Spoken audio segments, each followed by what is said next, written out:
Hello everyone, this video introduces the JSON to feature function in the vector conversion tool.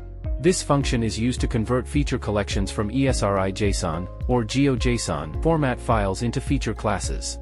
Only supports conversion of files with a single layer in JSON and GeoJSON formats. To use this function, navigate to the toolbox under Data Management, and find the JSON to feature tool. Double-click to open the function window. Input the JSON or GeoJSON file you wish to convert into a feature class. Check the fields you want to include in the export.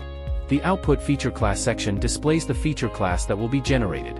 By default, the generated feature class will be loaded into the GPKG database where the project is located.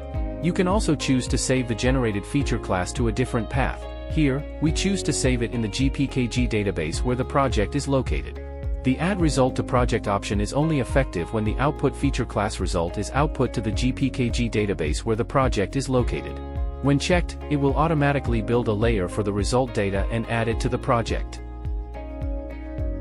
After completing the settings, click OK to proceed. The generated feature class will then be added to the GPKG database where the project is located.